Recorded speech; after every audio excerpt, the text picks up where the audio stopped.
কিরে তুই এত মন মরা হয়ে আছিস কেন, কি হয়েছে?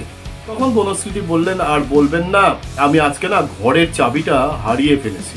এবং শোনাবো আরো একটা গল্প, যে গল্পটার সাথে জড়িত আছে পুরাণ, ইতিহাস, মহাভারত। গান টক। আজ আরো একটা রোববার, আর রোববার মানেই তো হচ্ছে গান টক। আর রোববার কখন? রোববার ঠিক বিকেল 5টায় আমি সৌম্য চলে আসি তোমার সাথে গান টকে আড্ডা মারতে। রবিবার মানেই আমাদের একটা অলস অলস ভাব, একটা ভাত ঘুম, তারপরে এক কাপ চা, আর তারপরেই বিকেল 5টা। আর বিকেল 5টা মানেই হচ্ছে গান টক। গান টকে কি হয় মনে আছে তো?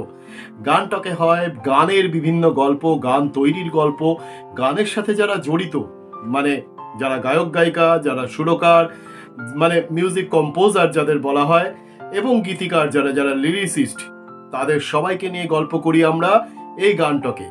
গল্প করি বেসিক্যালি, ঠিক গল্প করা নয়, এটা হচ্ছে আড্ডা মারা, তোমাদের সাথে আমার আড্ডা। আর গান নিয়ে কথা হবে, আর মা সরস্বতী থাকবে না তাই হয়? এই দেখো আমার মা সরস্বতী স্বয়ং বিরাজমান ঠিক আমার সামনে, আমার এই কম্পিউটার টেবিলের ওপরে। আজকে গান টকে তোমাদের দুটো গল্প বলবো, দুটো গল্পই একটু অদ্ভুত ধরনের, মজাদার গল্প।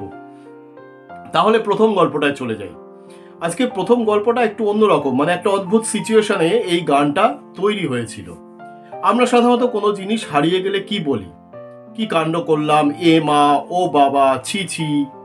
ঠিক এরকম ভাবেই এই ছি ছি দিয়েই একটা গান তৈরি হয়েছিল। গল্পটা তাহলে খুলেই বলি। বনশ্রী সেনগুপ্ত, বিখ্যাত গায়িকা, তখন গেছেন সুধীন দাশগুপ্তর বাড়িতে গান শিখতে। গান শিখছেন, কিন্তু তার মনটাকে এমন যেন খারাপ, ম্রিয়মান লাগছে তাকে। তো সুধীন দাশগুপ্ত সেটা নজর করলেন। নজর করে বনশ্রীদিকে বললেন যে, কিরে তুই এত মন মরা হয়ে আছিস কেন, কি হয়েছে? তখন বনশ্রীদি বললেন, আর বলবেন না, আমি আজকে না ঘরের চাবিটা হারিয়ে ফেলেছি। ছি ছি, কি কাণ্ড যে করলাম। হঠাৎ করে একটা বিদ্যুৎ চমক খেলে গেল সুধীন দাশগুপ্তর মাথায়।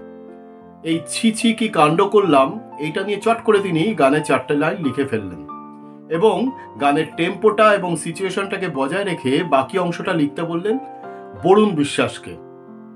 আর তারপরেই আমরা পেয়ে গেলাম সেই বিখ্যাত গান। বনশ্রীর যত জনপ্রিয় গান আছে, বনশ্রী সেনগুপ্তর যত জনপ্রিয় গান আছে, তার মধ্যে অন্যতম জনপ্রিয় হচ্ছে এই গানটা। গানটা তো অবশ্যই শোনাবো, এবং শোনাবো আরো একটা গল্প, যে গল্পটার সাথে জড়িত আছে পুরাণ, ইতিহাস, মহাভারত। ফিরবো সেই গানের গল্পে, তবে ততক্ষণ শুনে নাও বনশ্রীর সেই বিখ্যাত গানটা। কাণ্ড করেছি আমি, সুখের ঘরের চাবিটাকে হারিয়ে ফেলেছি। একই কাণ্ড করেছি আমি, সুখের ঘরের চাবিটাকে হারিয়ে ফেলেছি। এখন যে গল্পটা আমি তোমাদের বলতে চলেছি বা বলবো, সেটার সাথে জড়িত আছেন স্বয়ং লঙ্কেশ্বর রাবণ। একটু আশ্চর্য হলে তাই তো? লঙ্কেশ্বর রাবণের গান নিয়ে গল্প করছি আমি সৌম্য গান টকে। ব্যাপারটা কি? তাহলে গল্পটা খুলেই বলি। লঙ্কেশ্বর রাবণ তখন তার বইমাত্রেয় ভাই কুবেরের থেকে লঙ্কা রাজ্যটা কেড়ে নিয়েছেন, এবং যথারীতি কেড়ে নিয়েছেন কুবেরের পুষ্পক রথটাও। তার ইচ্ছে হলো স্বয়ং মহাদেবকে তিনি লঙ্কাতে নিয়ে আসেন, এবং সেই উদ্দেশ্যে তিনি পাড়ি দিলেন কৈলাস পর্বতের দিকে। কৈলাস পর্বতের কাছে লঙ্কেশ্বর রাবণ পৌঁছলেন। পৌঁছে কৈলাস পর্বতটাকে প্রথমে টপকানোর চেষ্টা করলেন, কিন্তু কোনো একটা অদৃশ্য বাধা যেন তাকে আটকে রাখলো, এবং তিনি কৈলাস পর্বত টপকাতে পারলেন না। তখন তিনি কৈলাস পর্বতকে এরকম চার দিয়ে তোলার চেষ্টা করলেন। আর ঠিক তখনই তার সাথে দেখা হলো শিবের, মহাদেবের একনিষ্ঠ ভক্ত নন্দী মহারাজের সাথে। যথারীতি লঙ্কেশ্বর রাবণ নন্দী মহারাজকে জিজ্ঞাসা করলেন যে, আচ্ছা এই পর্বতটা আমি টপকাতে পারছি না কেন? তখন নন্দী মহারাজ তাকে বললেন যে, খবরদার ওই চেষ্টাও করবেন না, কারণ এই পর্বতে স্বয়ং মহাদেব, দেবাদিদেব মহাদেব এই পর্বতে বিরাজমান, তাই এই প্রচেষ্টা করবেন না। কিন্তু তিনি তো লঙ্কেশ্বর রাবণ, অহংকারে, দর্পে, দম্ভে, গর্বে পরিপূর্ণ তিনি। তখন তিনি চেষ্টা করলেন কৈলাস পর্বতটাকে চার দিয়ে তোলার, মানে স্বয়ং মহাদেবকে না নিয়ে যেতে পারলে কৈলাস পর্বত সহ মহাদেবকেই তিনি লঙ্কায় নিয়ে যাবেন, মানে অনেকটা সেই হনুমানের পর্বত নিয়ে যাওয়ার মতো। এবং সেটাই চেষ্টা করলেন লঙ্কেশ্বর রাবণ। তিনি তার 20খানা হাত দিয়ে কৈলাস পর্বতকে 4 দিয়ে তোলার চেষ্টা করলেন। যথারীতি কৈলাস পর্বতে একটা আলোড়ন তৈরি হলো।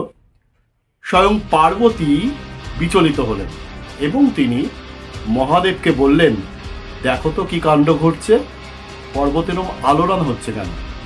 মহাদেব দেখতে পেলেন যে লঙ্কেশ্বর রাবণ তার হাত দিয়ে পর্বতকে তোলার চেষ্টা করছে।